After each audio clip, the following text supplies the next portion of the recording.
Schizophrenics of Reddit. How did it start? Serious. Part 2. Viewer discretion is advised. Please do like, share, and subscribe. I would hear a loud party in the kitchen as a kid when everyone was sleeping. It creeped me out at first, but eventually I could choose what music they played and I stopped being scared. Edit. Just thought I would mention, if anyone comes back to read this, that the music I heard was typically earworm music that was popular at the time.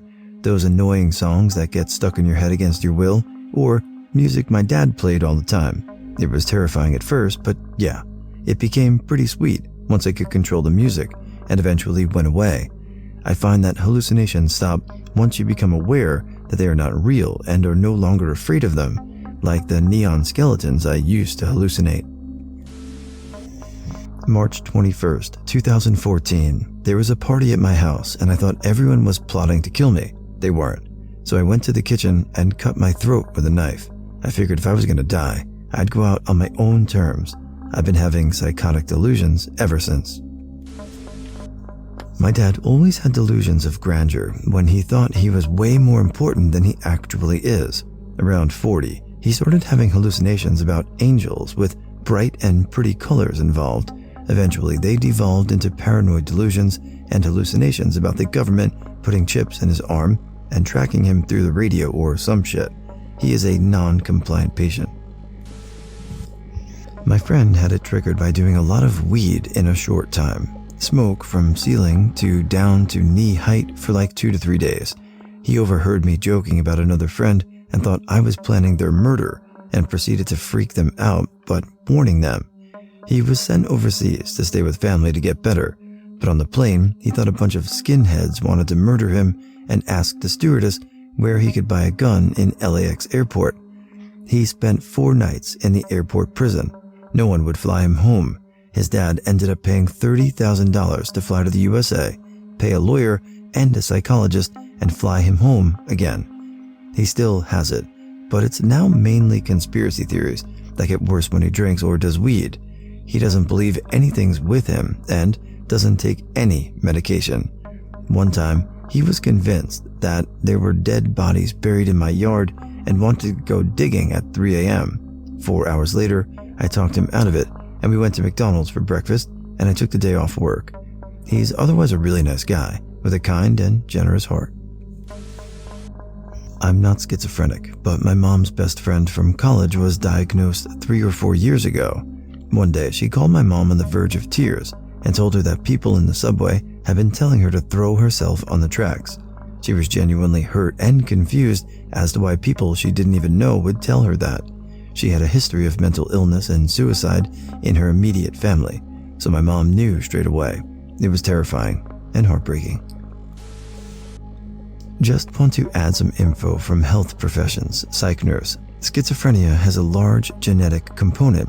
The ultimate cause is still not known. Other risk factors are abuse, neglect, trauma, drug use. Usually people have their first psychotic episode in their early 20s, but it can emerge later in life, often after a stressful event such as death of a family member or divorce. Positive symptoms of schizophrenia are delusions, hallucinations, paranoia, strange behavior. Negative symptoms are less recognized but often more troubling. The person will not function as well in some areas. This can range from someone being a loner, unable to make relationships, to a person who cannot dress, clean, and feed themselves. People with negative symptoms may seem extremely apathetic, emotionally absent, unmotivated, disorganized, or confused. Schizophrenia may or may not overlap with mood disorders like depression.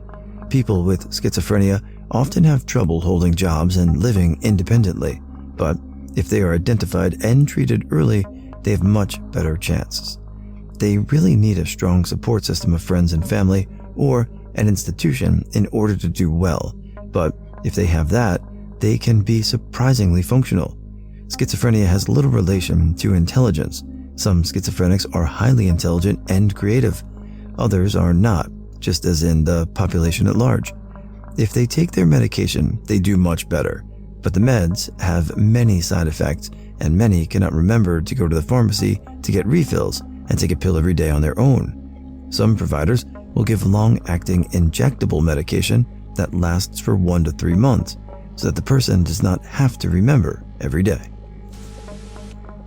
It's been several years and I'm still processing this, and may very well be the first time I've spoken about this in full without my psychiatrist. Not schizophrenic directly, but bipolar, one with psychotic features. Notably, I haven't had much issue since my lifestyle changes and regular medication. I had just gotten out of the military and started experiencing mood swings, but these swings were super wide in variety. Say for 2 to 4 weeks, every day was a struggle to exist, and every day I thought about a new way to die. But frankly, I didn't have the sand, so I never did the deed. On the other side, I would feel an increasing energy, like a buzzing in the front of my brain that would slowly reach through my whole body over the course of a few weeks. At the peak of all this, I would eventually become detached from reality, religious fixation, thinking God had communicated to me via my radio, the radio in my head, that I couldn't turn off. Usually it was filled with a higher being talking to me, telling me to unleash my plans upon the world. Other times, it's other people's thoughts in a grandiose way. I would sleep for days. I wouldn't eat. I was extremely goal-oriented. I was the smartest, fastest, strongest person I knew. Until this had finally ended in what's called a mixed episode, where I was in total delusion as well as massively depressed.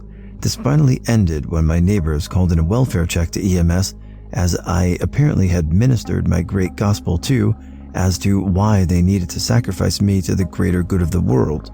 I had been self-harming days leading up to this and was covered in my own blood.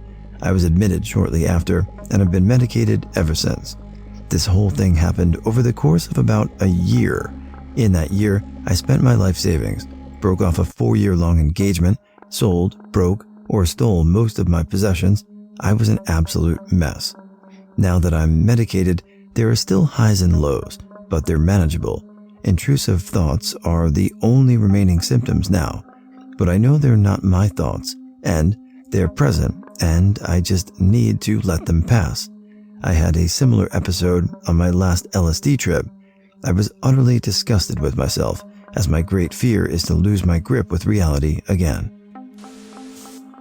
Everyone in my family got suspicious when my aunt started talking to herself at family events and had several Facebook pages with different names, random government conspiracies claiming the FBI were always after her even though they clearly weren't, always making everything about herself, but in the strangest ways. She seemed completely normal until her 30s, when she got into an abusive, traumatic relationship. I think that was some sort of trigger. Still kind of a new diagnosis during the pandemic, and am somewhat young, but I might have something of note. The onset of it was somewhat slow. I started hearing voices when I was 14 or 15 and had distinct episodes of hypomania, which led to a diagnosis of bipolar 2. Despite mood stabilizers, I still ended up hearing voices and experienced what I now know to be delusions. I ranged from having some sort of God complex, where I was an ultimate savior, to believing that I would get a Nobel Prize any day, which somehow led me to thinking that everyone was part of a conspiracy to make me seem useful. I had a psychotic break external to a distinct mood episode around a year after June of 2020, and was hospitalized for a week, which led to a diagnosis of schizoaffective disorder, a mood disorder with schizophrenia elements. Unfortunately, my parents would not be at all supportive if they knew, and I have to keep the SCA diagnosis secret from them. We are medically independent at 16 here. They just think I have BP. I'm now 16, am undergoing therapy, and have not had a major psychotic episode since. I'm hoping to go into pure math for uni and just hope that it isn't too much of a hindrance. Both my parents work as psychiatric nurses, so I've heard about and met quite a lot of people suffering with schizophrenia. For most, it's genetic, sometimes coupled with substance abuse. A lot of people won't realize they're schizophrenic until it either gets worse or they're in a situation where someone else points out that there's nothing there during a hallucination, etc. One of my best friends through high school, I've known them since they were 11. They are like a little brother to me. Only realized he had schizophrenia when he developed a second voice. He'd previously just thought the first voice was the same as everyone else's internal voice.